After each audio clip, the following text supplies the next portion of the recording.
children of Israel. Trust me, this is gonna break your heart. This is going to break you down. Toss you on your way to Babylon.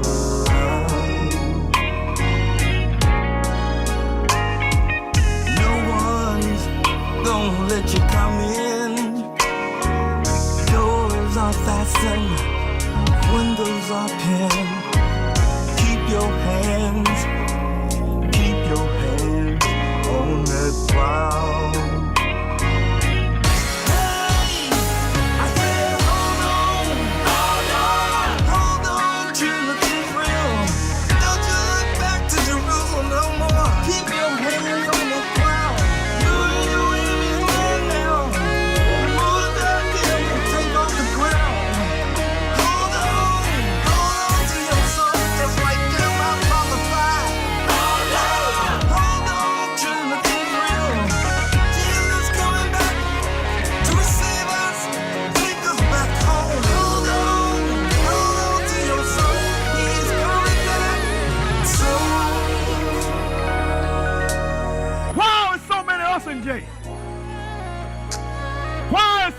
Are we always impoverished? Why are we in bad living conditions? Why are we the highest unemployed in the whole country? Nobody ever asked the question.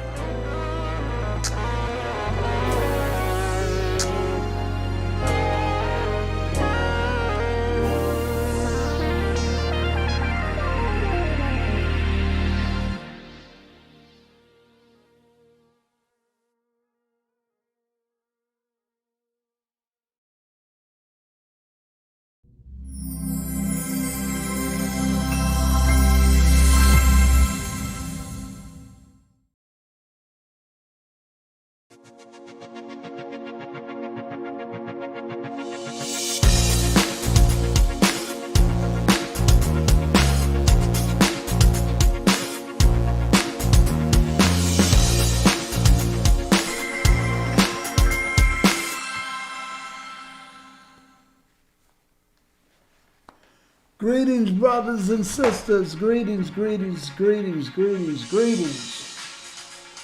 I did not intend to go live. I did not. But I see so many of you all that are tuned in, and I can't help it. I just got to come on and just got to come on. Just got to come on. So I'm gonna do that right now. I got. Let me see. Let me cut some of this off someplace. There it is. There it is. There we go. All right. So we let me cut my extra recordings off.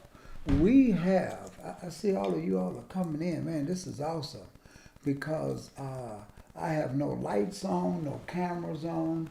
Well, I do have a camera on. But I did not intend to come on. This was a promo showing. But let's talk about it. Since we're here, let's talk about this promo that's coming up. All right? This is expected to come up starting tomorrow. This is going to be a 5-part series. You do not want to miss this. All right? You don't want to miss this. This is going to be awesome. It's something that we're looking forward to. And I'm going to play that promo one more time because so you can be able to share this with other people. And that's why we did it, so you could share it with others, all right? And shout out to all of you all. I see IOG Detroit in the house. You all are really coming in. I mean, this might be a good day to come in this time of the afternoon. How you doing, Brother Danon? Brother Kevin, how you doing? Brother Mark P. I see Sister Donna. I got the Panquin family in the house. I see Brother Mark. Let's see, Brother Benjamin in the house. Brother Julius is in the house. Yeah, Sister Sanaya in the house. So, listen, 5-part series starting tomorrow. The first lesson is color. you want to be there. You want to invite somebody. Okay? Right now, if you come to the Fort Lauderdale class, uh, you're going to have a good time. We're going to provide lunch for everyone. You want to get there, and 12:30 our singing will start, and then thereafter we'll be ready to go into this lesson. That's how it's going to be. I spoke to Pastor Bowie today and just let him know that we were praying for him because we want him to really take this lesson titled Color with all of this stuff that's going on today. Just take it to a higher level, higher height. I mean, we're looking forward to it. We're looking forward to it. So let me just play the promo one more time so y'all can see what's going to happen because it's going to be awesome. Y'all stand by. Don't go anywhere. I'll be right back.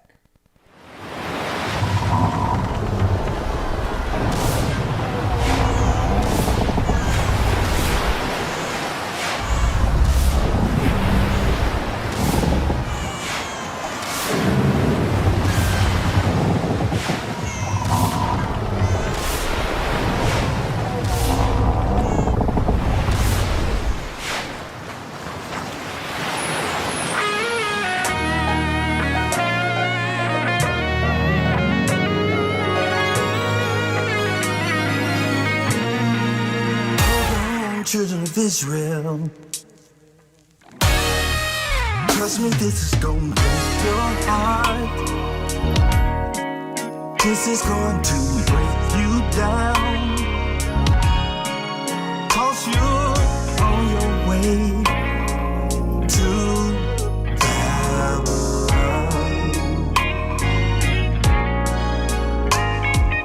No one's gonna let you come in. Are fastened, windows are pinned. Keep your hands on that plow.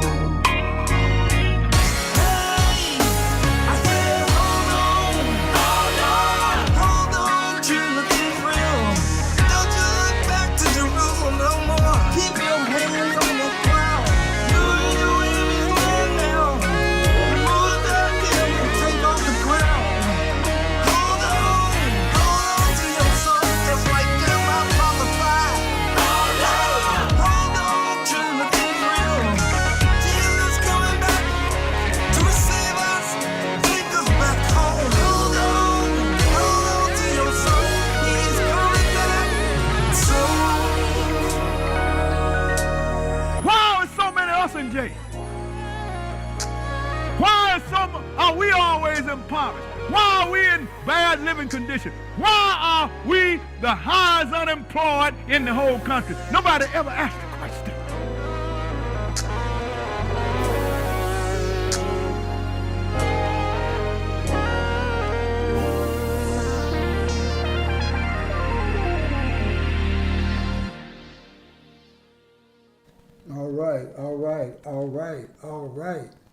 All right. So that's what's going to be happening. So I want to let y'all know, get my camera together there. We did put the link in the chat room, okay? We did put the link in the chat room so you all could see the link, okay? And with the link, you'll see it right there. Let me put it up here. The link is right here in the chat room. You can see it. Just click on that link, right? If you click on that link, it will take you to the promo. Now, what you should do is take that link once you get it and share it with as many people as you can. And when you do share it, give them the address near you, the nearest address near you. Wherever you're going to be attending, give it to them. Now, if they're in another city and you're at a location that doesn't have a Bible study class near you, but you're sending it to someone in Atlanta or in Fort Lauderdale or in Orlando, send them that address. All right, send them that address. Because we really, really have to get this out. And that's what we're going to be doing for the next 5 Sabbaths. Every Sabbath, we'll be tuning in. This is a very important time of the year. These lessons are awesome, brothers and sisters. That's all I can tell you. These are some awesome lessons. The first one is going to be titled Color. Okay? That's the first lesson, color. And then part 2 is going to be slavery. All right? So you want to be there and get all of these lessons. You want to get there and get them all because it's going to be awesome. It's going to be, I can't wait. I got my Bible ready. You know, I was like a kid going into a candy store. I wouldn't have my Bible where I have the tabs. I want to make sure I use that one tomorrow, that I can flip through get to the books real quick, right? So all of that's on there. So tune in tomorrow. You want to be a part of this 5-part series. You want your children to be a part. You want your family members to be a part of this 5-part series. We should have been pushing this months ago to let people know I want you to be with me. The very number one lesson I feel that you really want to get people there is the one titled Color. Because, you know, it's going to really show who are the people. It's going to show who are the people. The book's going to show you what happened and go into a lot of historical, biblical, and educational facts. That's how important it is. So you want to be there. You want to grab it and be a part of this lesson. If you're in Fort Lauderdale, the city of Hallandale, come on by tomorrow. You're anywhere in Dade, Broward, West Palm Beach, come on in. I'm going to put up the address and come and be a part of this lesson. I'm going to put the address in here right now in case somebody, 516 Northwest 4th Avenue. And that, of course, is in Hallandale. Hallandale is the city, which is, I'm going to put in parentheses, Fort Lauderdale. Okay? Y'all come on by. I'll get there. I'm going to put down 12:30 p.m. Reason is that's what time the singing is going to start. Come on by. Send that to somebody. If you're tuning in from New York or if you're tuning in from California, you know somebody here in Fort Lauderdale, Hallandale area, send them this address. Give it to them. Send them the promo. Let them know lunch will be served immediately thereafter. Come on and have a good time. So I am really looking forward to this lesson. I'm very excited about it. This is one time of the year that a lot of things are coming out. And I know Pastor Boyd is going to bring a lot of new stuff on the table because there's a lot of information that is coming out right now that people need to know. So you want to join us tomorrow and come and be with us, all right? So we're going to have plenty of room. We're going to let the screens down. We're going to be tuning in live like all of the Israel gods across the world. Across the world. Not only in the United States, not only in Canada, not only in Puerto Rico, but from all over the world. Africa, Japan, Australia. The list goes on and on. So many places in Africa. Everybody. The Caribbean islands. St. Vincent, St. Croix, St. John's, Jamaica. They're all going to be tuned in tomorrow, brothers and sisters. And it's going to be a good, unified way and that we're coming together. Thank the Lord for social media. Don't sit at home unless you're under the weather. But if you can, come on out and be a part of the fellowship. Be a part of the fellowship and join us and get this lesson, because the roll has already been eaten. The book has already been eaten. And now we're going to get it. It's going to be delivered to us. So that's what you need to do tomorrow. I'm calling up family. I'm calling up friends, people that I've invited, and say, come on in and be a part of this. So that being said, I'm going to get out of here. I may come on later on this evening, but I'm going to play that promo one more time because I love it so much. And then we will see you all out later on. How you doing, Coach? Hadn't seen you in a while. So you all come on and join in with this, all right? So that being said, let's play that promo one more time. I'm going to get out of here. It's a chance that I would probably come on again. If not, I may just run the promo again, all right? That being said, peace and blessings to you. All right, God bless you.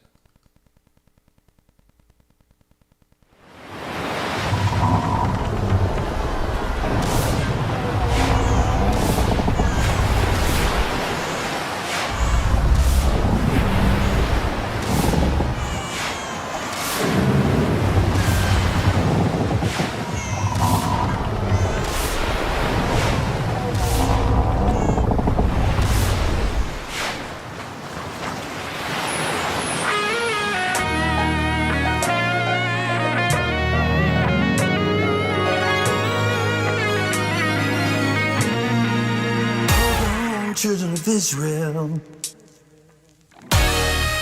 trust me, this is gonna break your heart. This is going to break you down. Cause you're on your way to Babylon.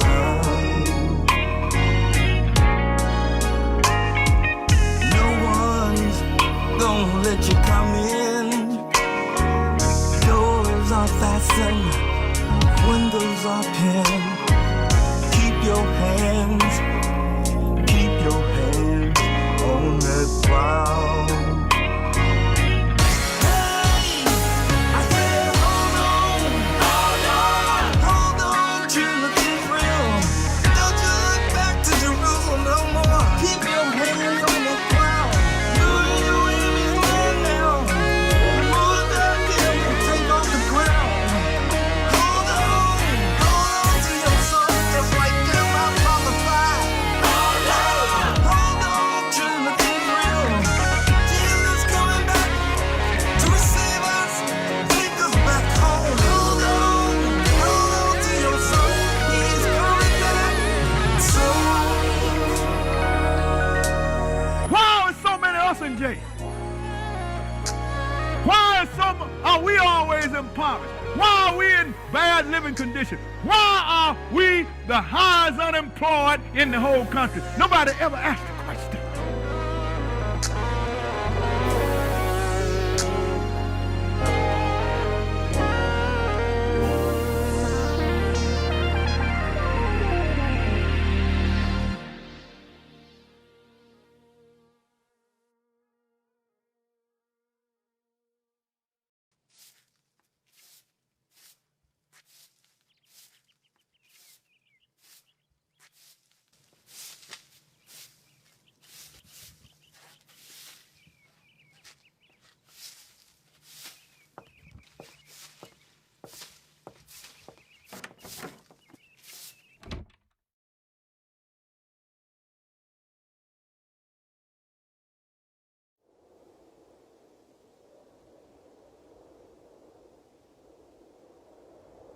I am not sure. That's a very good job. Can I read that one? No, this ain't for little black. Well, this is for God-fearing Christians like me. For God-fearing Christians like me.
Shalom, family. This is Benaiah Ben Israel, bringing you a presentation on Black history.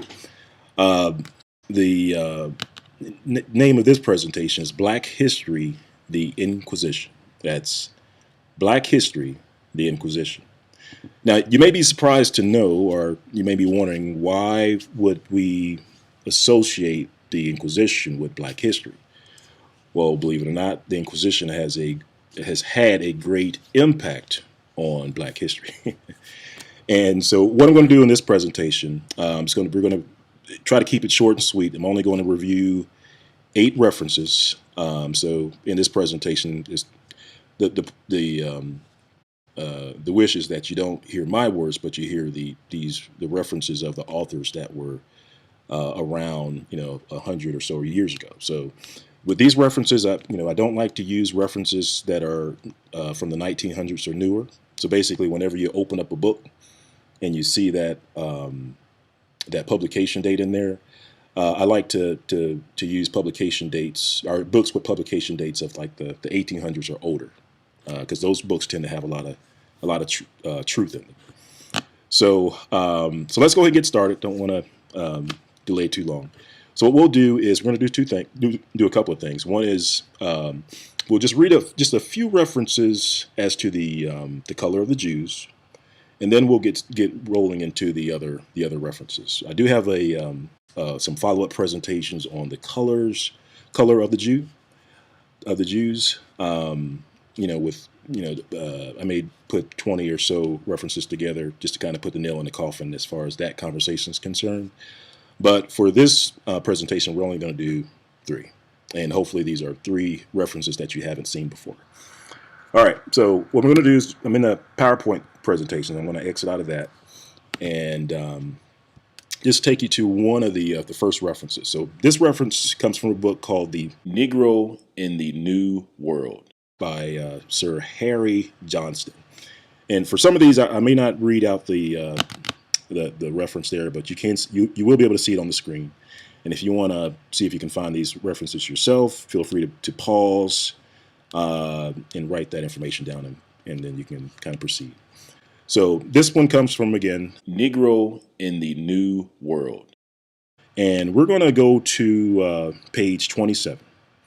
And again, the point of this reference is just to establish the color of the Jews. So we're going to look at the color of the Jews. All right, my screen's a bit choppy here, so just bear with me. It takes a while for my screen to redraw because I have a lot of things running in the background. So we'll get there soon enough. All right, almost there, just a couple of pages away. And then what I'm going to do, I'm going to zoom in because on this page in particular, we want to go to page 27. And then we want it to scroll all the way to the bottom. And we're going to read the footnote on this page. So I'm going to go into, let's see if I can zoom into 135%. And then I'm going to scroll over here. So hang on. All right, almost there. All right, I'm going to read this one twice just so that you understand what we're reading. All right, so this footnote, it's at the very bottom, and you can follow along while we read, but it basically says the Jews are composed of 3 or 4 separate racial elements. The Asiatic Negroid strain shows itself occasionally in the curly hair, the long eye, and proportions of the skull. The Jewish hybrids with the Negro in Jamaica, and I know I'm going to mess up this name, but we're going to look at it, Guana, reproduce most strikingly the Assyrian type. All right, let me read that again. The Jews are composed of 3 or 4 separate racial elements.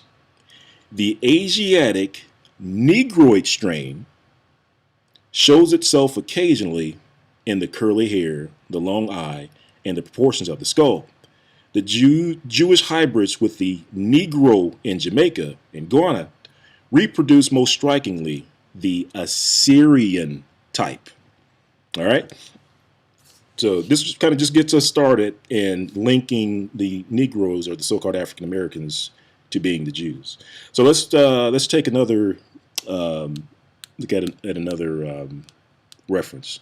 Now, for this one, I'm going to go to my web browser, because some of these references I have digital copies, and some of them are hard copies. Some of the books are hard to get to. They're rare books. They cost upwards of.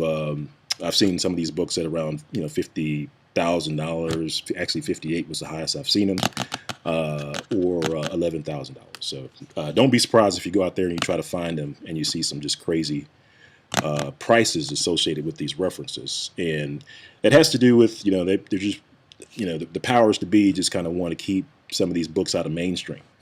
But actually that works in our advantage, because, folks like me that like to do research, when we go to these websites for books on like things like Africa or Jews or stuff like that, basically what I do, just to kind of give you some insight, I will go to these websites, and then I'll perform the search, and then I'll sort the search by price, and I'll put the most expensive books at the top, and the cheapest ones at the bottom. And usually the ones that are the expensive books that show up at the top are the ones that aren't meant for mainstream. Like, those are the ones that have the big price tags that whoever, is out there, they don't want that to fall into the hands of people that are doing research. So, but again, that works in our advantage. All right, so for our next one, let's see here. Oh, okay, all right. So this one's called On the Classification and Geographical Distribution of Mammalia. All right, so I'm on for this one, we're going to page 96, but I will, let me go back to the front of the book so that you can see the actual cover of this book here. All right, so kind of zoomed in, but you can see the title there. So that's the title, and that's the author of this book. So I'm going to jump to page 96, and there's page 96. It's on the left, and let's look for our reference. All right, so now on this one, and then let me zoom in on this one as well. There we go. All right. Now, the reference that we're looking for on this one is the last paragraph on this page. And let's see here. I may just start midway here where it says for. But, yeah, well, I guess we can read the whole thing. It says, with reference to the characteristic of color, which are extreme, we have now opportunities of knowing how much that character is the result of the influence of climate. So back in the day, they used to think that climate would have decide whether or not you were black or white, but that's just the way it was. It says, we know it more particularly by the most valuable mode of testing such influences which we derive from the peculiarity of the Jewish race. It says, for 1,800 years, that race has been dispersed in different latitudes and climates, and they have preserved themselves distinct from intermixture with other races of mankind. It says, there are some Jews still lingering in the valleys of the Jordan, having been oppressed by and let me move over to the other page, top of the page here. Successive conquerors of Syria for ages, a low race of people, and described by trustworthy travelers as being as black as any of the Ethiopian races. Let me read that one again. And I'm just going to start up here where it says, a low race of people, and described by trustworthy travelers as being as black as any of the Ethiopian races. Just for context, I'm going to keep reading. It says, others of the Jewish people participating in European civilization and dwelling in the northern nations show instances. You know what an instance, if you're black but you have instances of white, you know, that's, you have, those are considered exceptions. But let me start again here. It says, others of the Jewish people participating in European civilization and dwelling in the northern nations show instances of the light complexion, the blue eyes, and the light hair of the Scandinavian families. So I'm just going to stop there. It goes into, you know, climate and stuff like that, but it does, well, actually, there's a little nugget of information here at the end where it says the condition of the Hebrews since their dispersion has not been such as to admit much admixture by the proselytism of household slaves. We are thus led to account for the differences in color by the influence of climate without having to refer them to original or specific distinctions. In other words, without having to say which ones are original and which ones are, you know, are the add-ons, so to speak, or the proselytes. But I have a couple of references that should help clear that up too. So let's take a look. All right, so you got that one. That's our second reference. So for the third reference, this is also one that you can find on the web. Hopefully you can see it on the screen. It's the Christian Researches in Asia by Claudius Buchanan.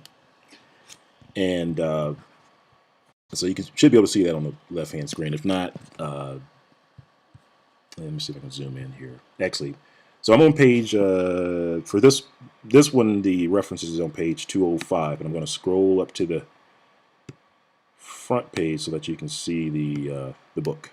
All right, so see the title. All right, so that's the title. I'm going to scroll down and see if you can get the author. All right, that's the author, the Reverend Claudius Buchanan. And again, let's look at that publication date. You see it? 1811. So this is a book that was around 1811. And the other two books were also written in the 1800s too. I forgot to show that. All right, so I'm going to go down to, let's see, so we're at page 205. Let me see if I can find my place again. Let's see, 164. Hang on, guys. 192. All right, getting close. And all right, there it is. All right, 205. All right. So what's so special about this this quote? Well, let's go to page 205, and then we'll scroll down to halfway down the page to Black Jews. Black Jews. All right, I'm going to read quite a bit of this. I think this is on the page here. I have some notes here off the side, but let's get started. If we have to stop, we can stop. All right, so Black Jews, it says, it is only necessary to look at the countenance of the black Jews to be satisfied that their ancestors must have arrived in India many, many ages before the white Jews. I think I need to read that one again. All right. It is only necessary to look at the countenance of the black Jews to be satisfied that their ancestors must have arrived in India many ages before the white Jews. Now, if you're familiar with history with John Hyrcanus and the conversion of the Edomites, that will help shed some light on the differences between the white Jews and the black Jews, that sort of thing. Because during the forget the date. It's like 160 something BC. The Jews forcefully they converted the Edomites over to Jews, and from that point forward, according to Josephus, the Edomite Jews were also considered Jews. So that's why whenever you're researching these books, you'll see two classes of Jews. You'll see, white Jews, or sometimes they're called red Jews, and then you have black Jews. So the black Jews are considered the ancient Jews, and the red Jews are or either the proselytes or the new Jews. So let's keep going. I'm gonna start back at the top here. I'll try to leave the commentary at a minimum, but just want you to know why certain things say what it says. So anyway, black Jews. It is only necessary to look at the countenance of the black Jews to be satisfied that their ancestors must have arrived in India many ages before the white Jews. Their Hindu complexion and their very imperfect resemblance to the European Jews, so notice it says the European Jews, indicate that they have been detached from the parent stock in Judea many ages before the Jews in the West, and that there have been intermarriages with families not Israelitish. I had heard that those tribes which had passed in Indias have assimilated so much that the customs and habits of the countries in which they live, that they may be sometimes seen by a traveler without being recognized as Jews. In the interior towns of Malabar, I was not always able to distinguish between the Jew from the Hindu.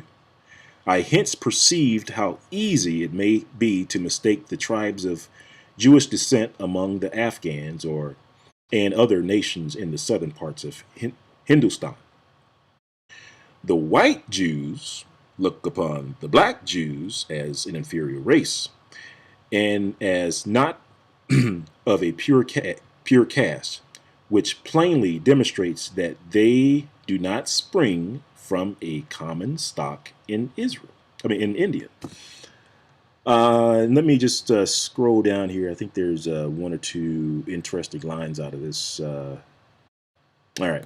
Yeah, we'll leave that one be for now. So the main part there is that there's some discussion about the black Jews. Of course, there's some discourse between the black Jews and the white Jews, but the black Jews are considered like the ancient Jews. They had been there longer, and that's kind of called out in the text here as well. Okay, all right. So that's that. So I did want to just kind of pull out those three references that kind of speaks to the color of the Jews. And for our next reference, we're going to move into get into the Inquisition. So I'm going to go back to the PowerPoint slide. We're going to jump to slide 3. And so as far as the Inquisition, if you're familiar with the transatlantic slave trade, one of the things that I like to make sure that people are aware of is that the part that the Pope at the time had played in slavery. So for this, I'm just going to zoom in here and just read a quick reference. This is from a book called Historical Survey of the Island of St. Domingo. And this comes from off of page 220. And it reads, "A curious circumstance was, however, omitted. When the Portuguese first began the traffic in Negroes, application was made to the Pope to sanctify the trade by a bull, which His Holiness issued accordingly. In consequence of this permission and authority, a very considerable slave market was started at Lisbon, insomuch about the year 1539, from 10 to 12,000 Negroes were sold there annually." So basically, the papal bull that the Pope signed kicked off slavery in that region, or kicked off the transatlantic slave trade. And so what I want to do is just go over to the third slide here. Let's see, and we'll read just a quick blurb about the Inquisition in Spain and Portugal, just to give you an idea of what was happening in Spain at the time. So let's read this. This comes from you can see the book there. It's by Frederick David Mokata. It's the book, The Jews of Spain and Portugal and the Inquisition, page 57. And I'm going to read it, the first paragraph here. It says, unfortunately, at the time of the expulsion, the plague was raging in Castile. So in Portugal, and just a quick note here. So what's happening is that the Jews in Portugal were told to get out. It said that you guys got to leave. And so throughout Europe, there were a bunch of what we refer to as expulsion edicts, declarations to, for the Jews, these black Jews to get out. So this is kind of where that this reference picks up. But I'm reading this reference to set up the next one. So let's go ahead and read this one. It says, unfortunately, at the time of the expulsion, the plague was raging in Castile, and the fugitives brought with them the disease, propagating it wherever they went, and not unnaturally causing their advent to be viewed with loathing and horror. Break here. All right, so what's happening is that the Jews, the plague was raging in Castile. So, of course, the name of the plague associated with the Jews is called what? The Black Death, again. And, people didn't want the Jews around because they were making, the plague was spreading, through the Jews. And that's foretold in the Bible that that those plagues would cleave to the Jews and follow the Jews.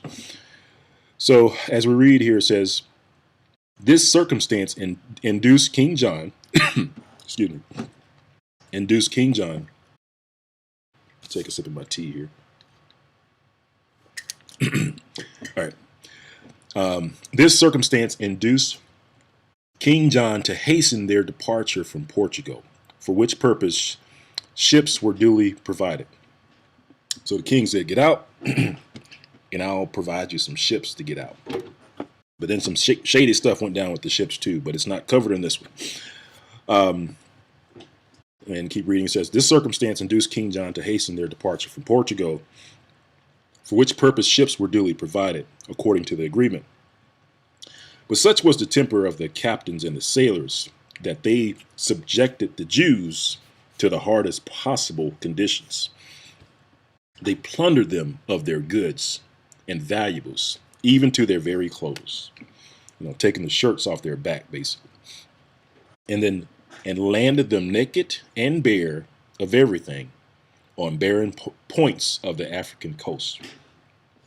So they took up everything they had, everything they owned, and left them stranded on the African coast. And then it says, leaving them to die of starvation or to be sold into slavery to the Moors.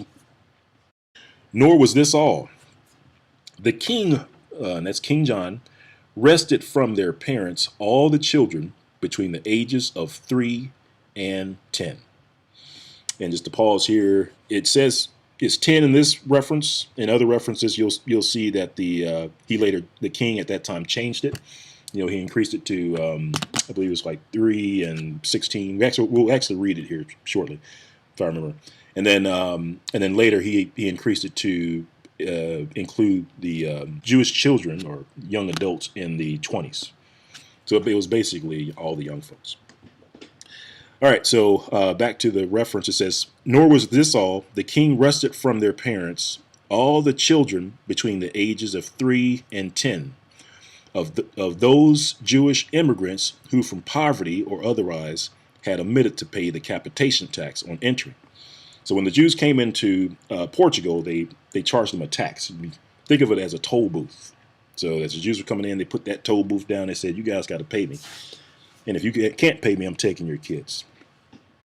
And it says, and so the ones that they couldn't pay the capitation tax, they had their children taken away from them. It says, or the ones that were forced to remain in Portugal, because when King John gave that declaration for the Jews to get out, he said set a date that if they didn't get out by that time, that they would be arrested or enslaved and enslaved.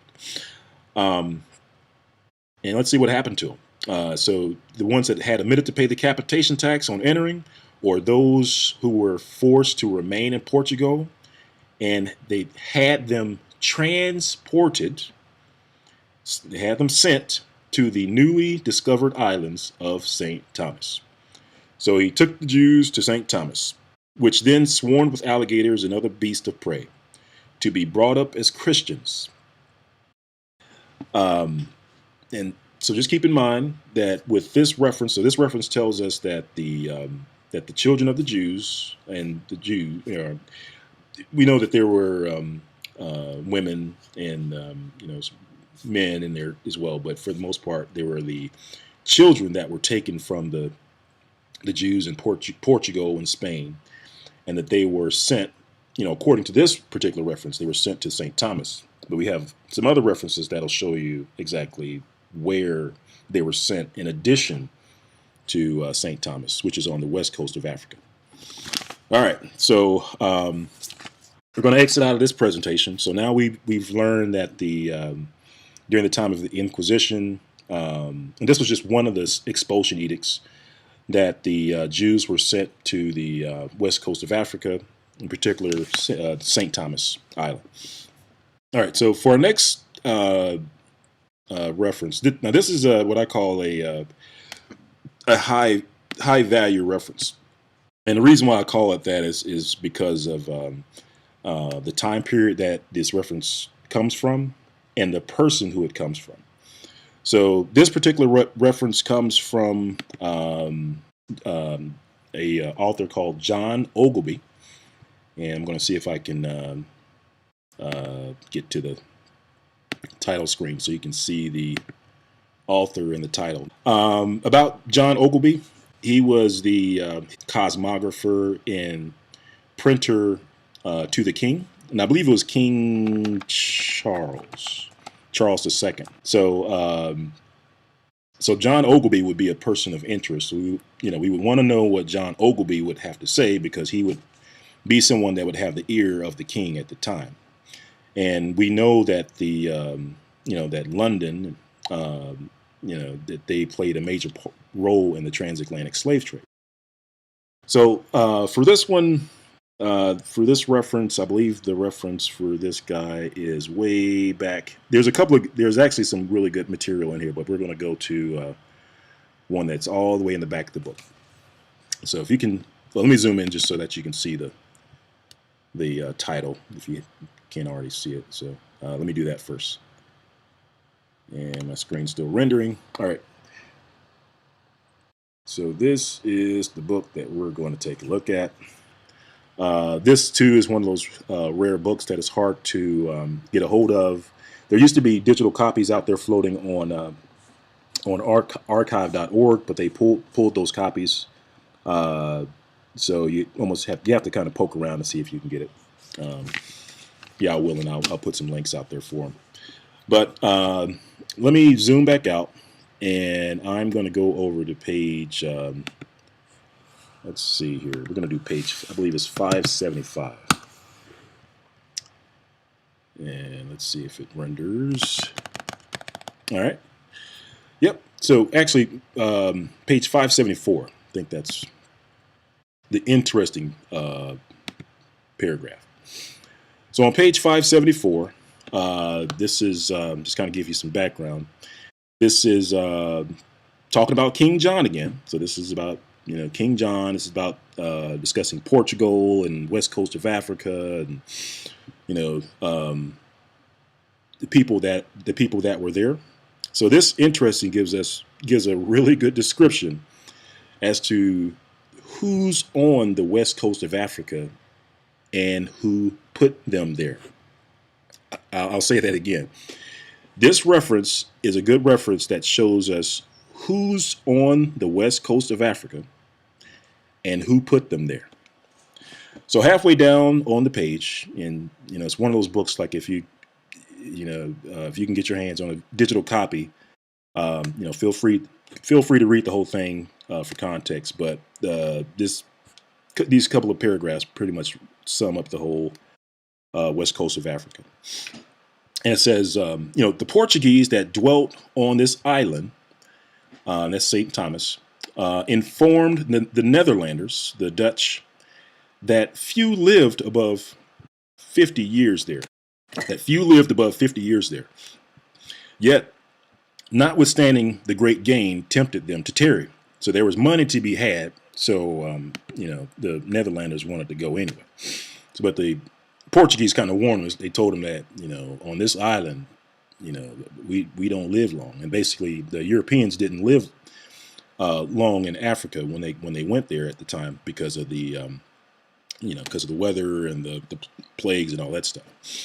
So let's read it again. It says, the Portuguese that dwelt on this island informed the Netherlanders that few lived there above 50 years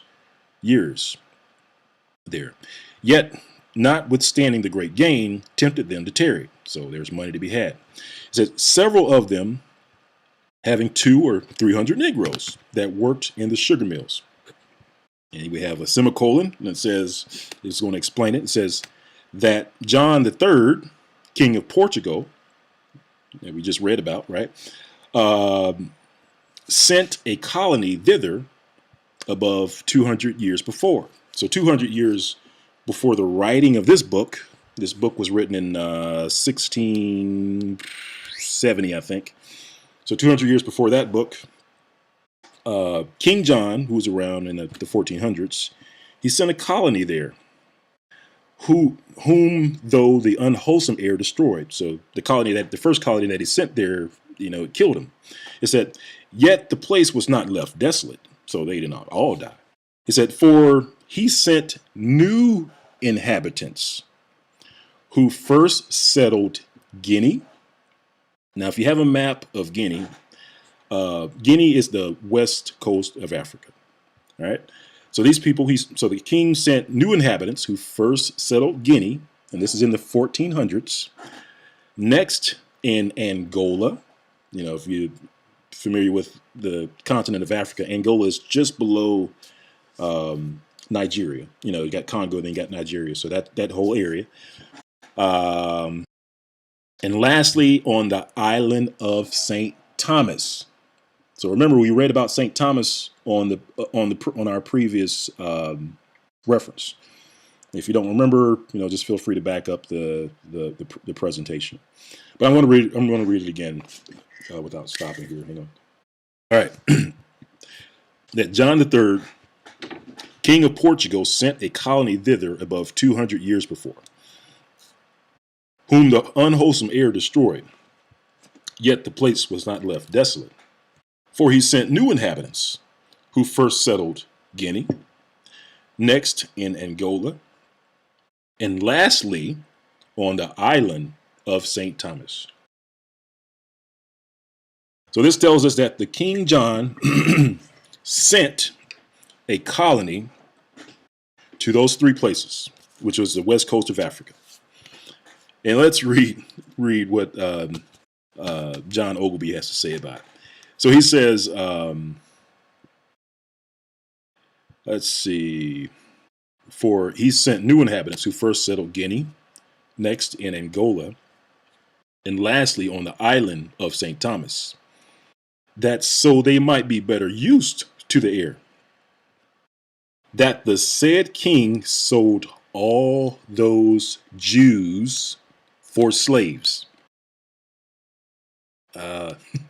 Let me repeat.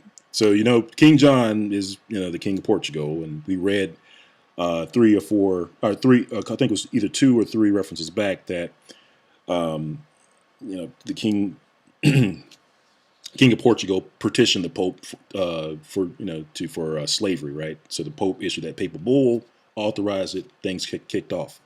And you may be wondering, why would a Pope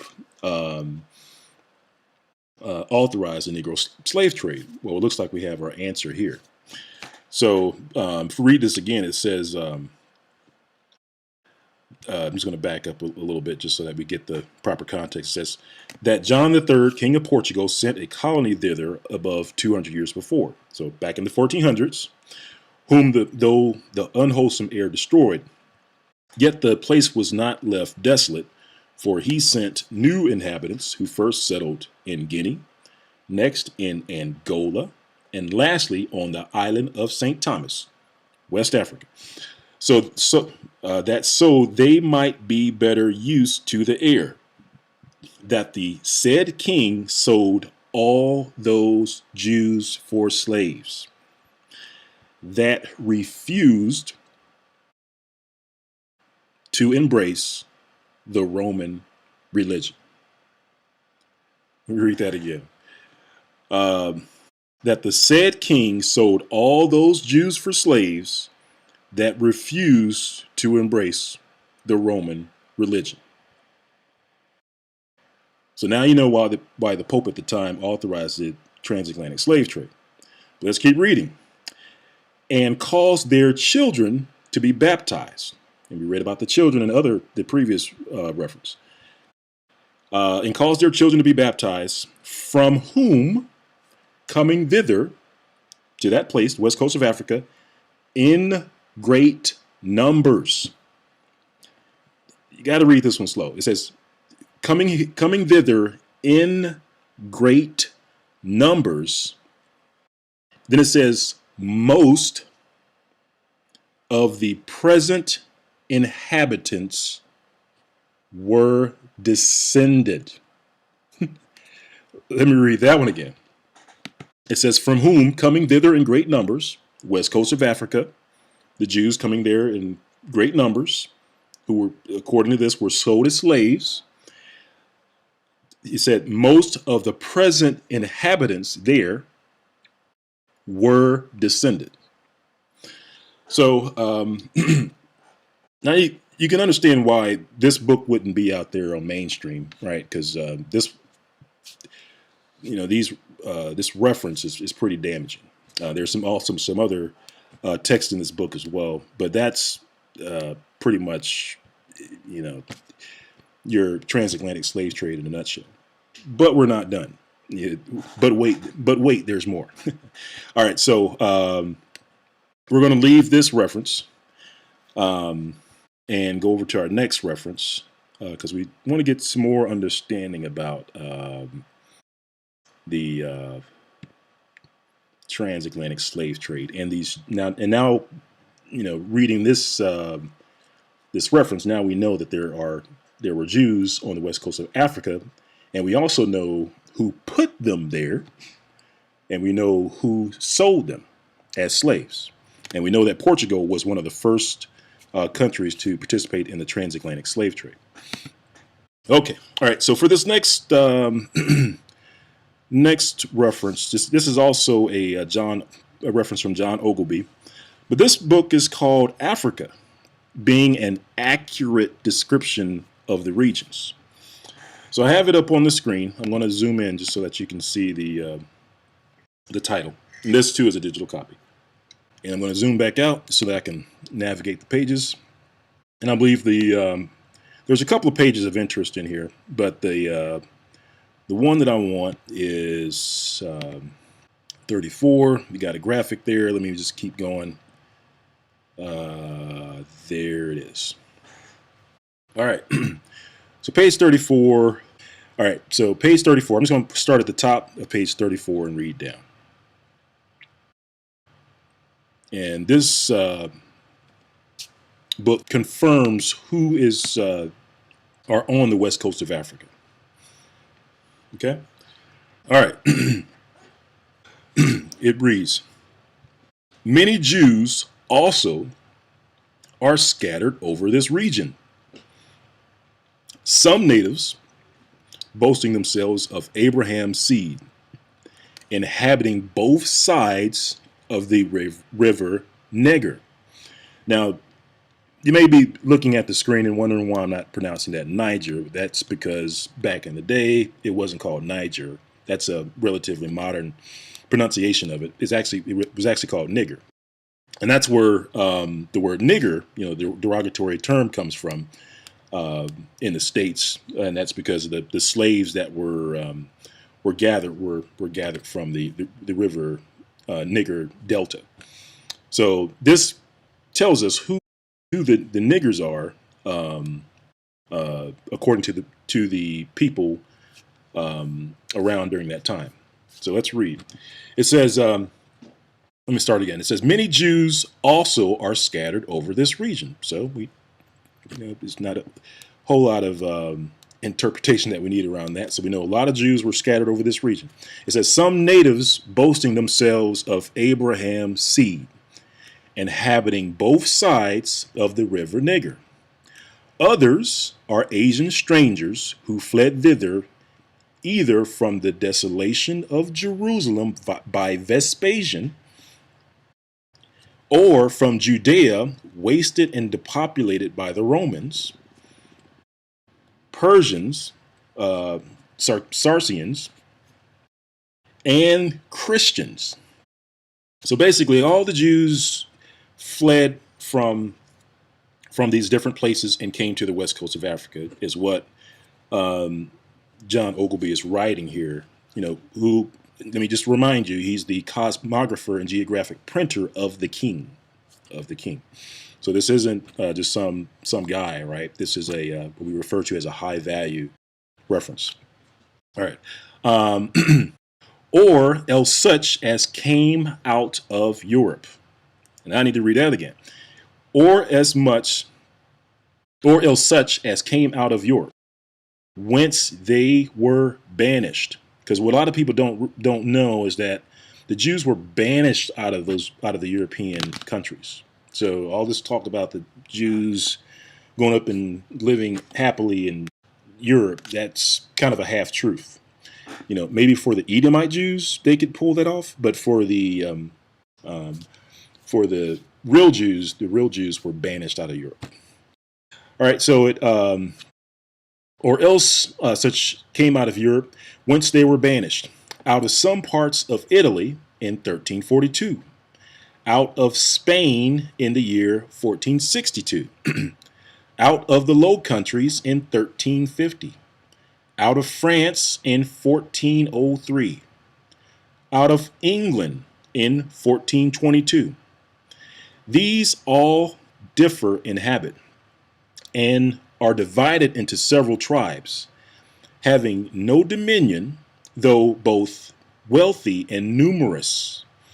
So let me just stop here, just to kind of review what we've read so far. So this quote tells us that many Jews were on the west coast of Africa. They were in the Niger River region. And also that the Jews that were in the west coast of Africa were not only just the ones that were placed there by the Portuguese, but they were also the Jews that fled from all these various places, like from Jerusalem, from the Romans, from the Persians, from the Christians, and so forth. So this is kind of like a gathering place for the Jews, so to speak. All right.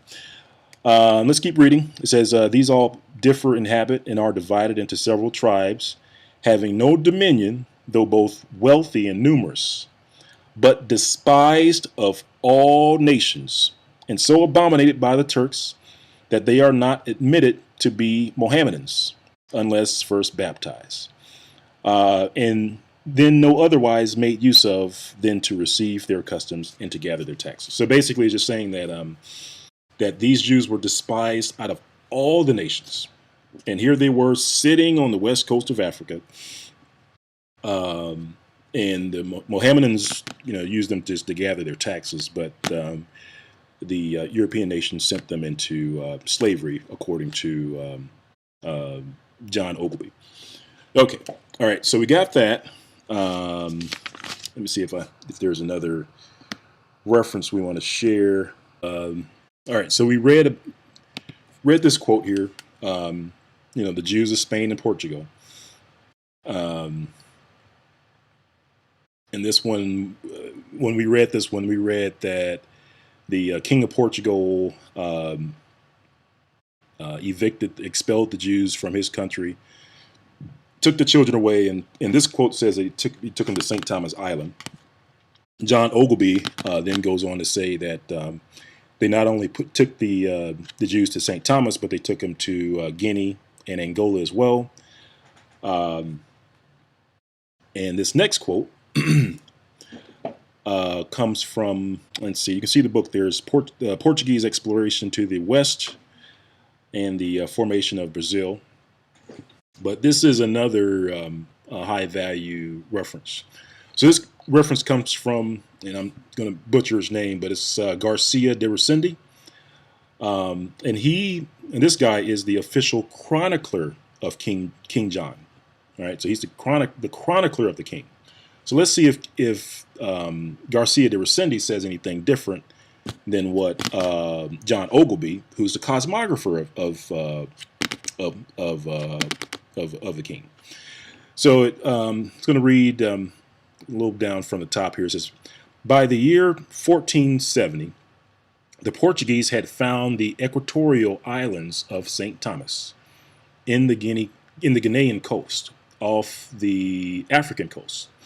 The climate proved to be extremely unwholesome for Europeans, and settlement was slow.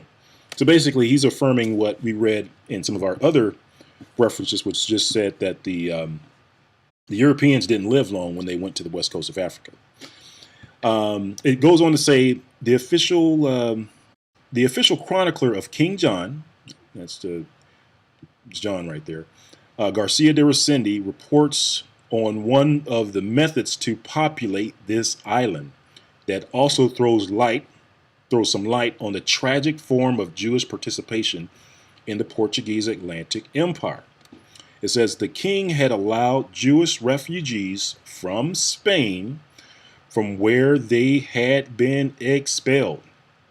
Let me read that again. It says the king had allowed Jewish refugees from Spain from where they had been expelled to remain in Portugal only in return for payment of an enormous ransom. We read that in a different reference as well. It says in 1493, those who could not pay had their children taken away from them, baptized by force, and deported to St. Thomas in order to be raised as Christians and to help populate the island that the king had just leased. And I'm just going to skip to the last sentence here, and it says, nothing is known of their further fate, although later chroniclers attribute the thriving sugar production on the island to the talents of these deported children and their offspring.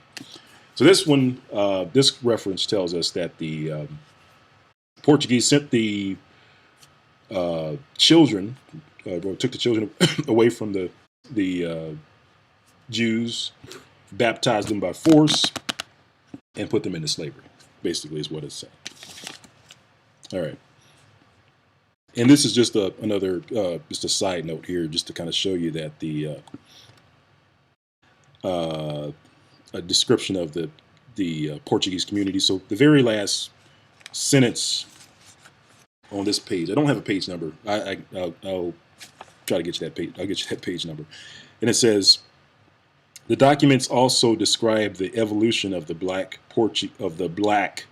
Portuguese communities in Guinea and the islands, as well as the slave trade and the way it was organized, understood, and justified. So I just wanted to call this out to show you that the communities were black communities. All right. Hopefully you can see the name of this book. This is another digital book. You can see it on the left. As you can see, it's a free book on Google Books. And this quote comes from page 218. I'll give you a chance to take a look at that. Now, this particular reference speaks to those that were convicted by the Inquisition. This is referring to the west coast of Africa. If you start at the top of the page, kind of cut off some of that, but if you start at the top of the page, you'll see it's referring to the west coast of Africa. And there's a footnote at the bottom of the page to show you the countries that it's referring to on the west coast of Africa. But I'll read here the last couple of sentences at the bottom. It says, moreover, in Spain, they but seldom put their malefactors, the word malefactors means criminals. So I'll read that and just kind of substitute malefactors. It says, moreover, in Spain, they but seldom put their criminals to death, as we do in France. They send them all to these desert countries to traffic there. So the word traffic means slavery. So they send them all to these desert countries. What desert countries? Well, you can see the countries listed in the footnote at the bottom. This is basically the Congo, Angola, basically the west coast of Africa. So what this reference tells us is that Spain was sending their criminals, their so-called criminals, their Jews, to the west coast of Africa as for slaves. All right. And interesting tidbit about the Inquisition. So the actual book of the Inquisition that contained like the bylaws and stuff like that. That book had many, nicknames, but one of the nicknames was called the Libro Negro. And that's the book of the Inquisition. It was sometimes called the Libro Negro, or you can see the Libro Necro, the book of the dead. But the Libro Negro is a name for the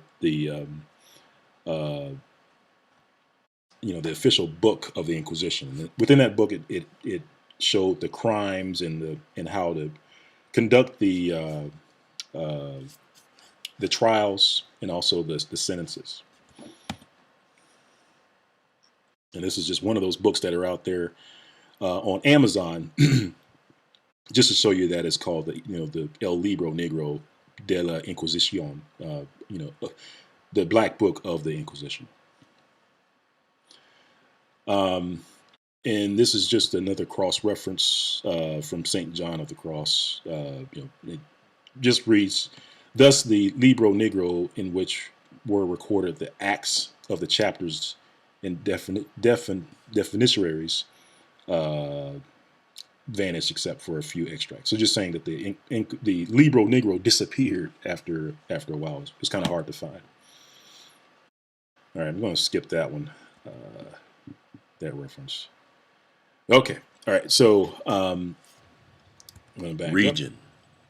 So in the Libro Negro, and actually let me exit out of here and go over to a web browser because I think I have a better view of this.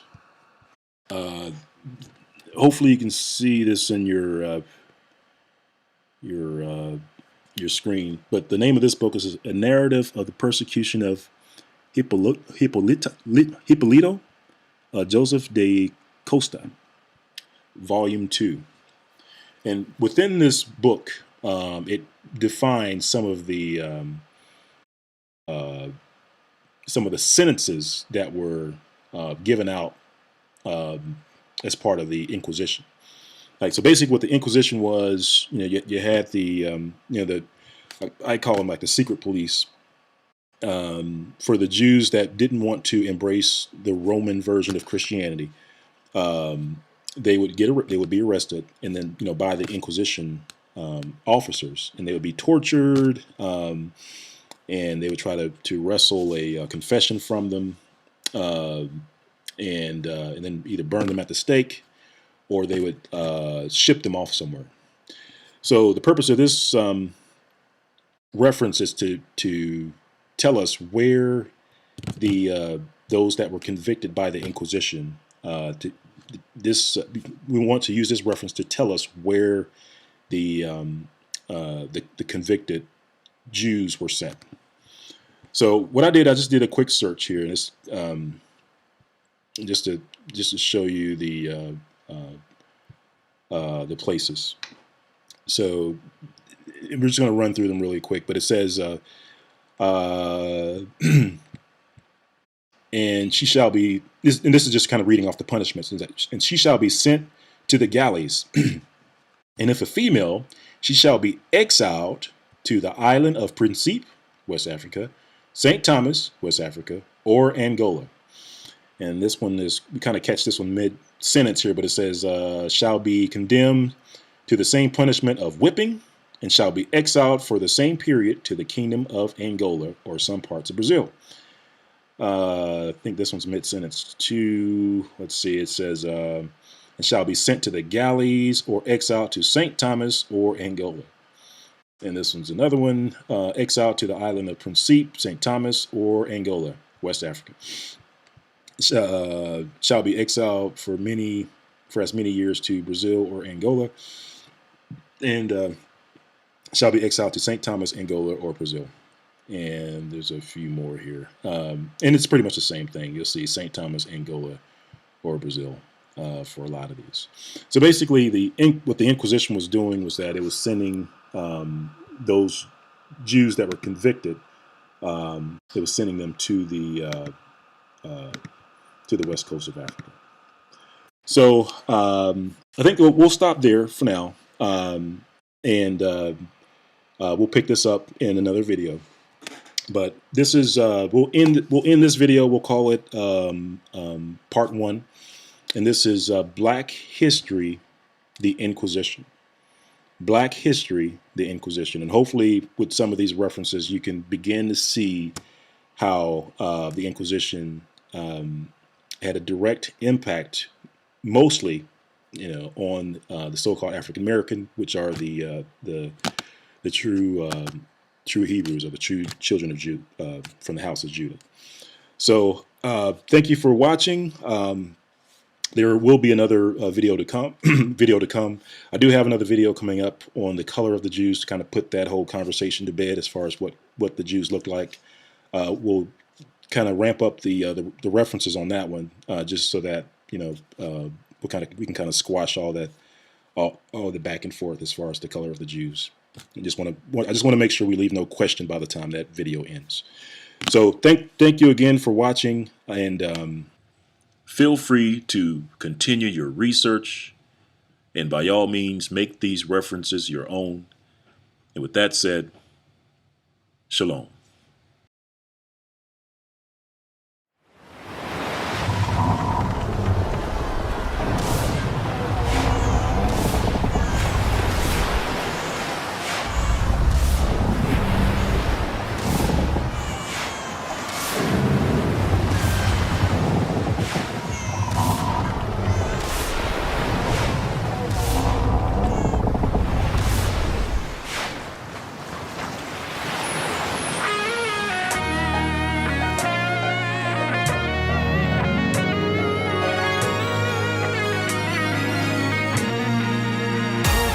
Children of Israel,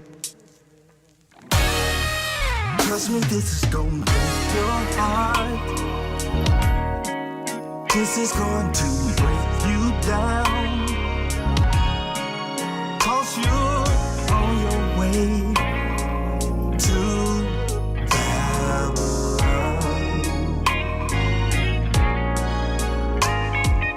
No one's gonna let you come in. Are fastened, windows are pinned. Keep your hands on that plow. Hey, I said hold on, children of Israel. Don't you look back to Jerusalem no more. Keep your hands on the plow. You're your enemy's land now. Remove that deal and take off the crown. Hold on to your soul, just like Jeremiah prophesied. Hold on, children of Israel. Jesus coming back to receive us, take us back home. Hold on to your soul. He's coming back soon. Why is so many of us in jail? Why are we always impoverished? Why are we in bad living conditions? Why are we the highest unemployed in the whole country? Nobody ever asked the question.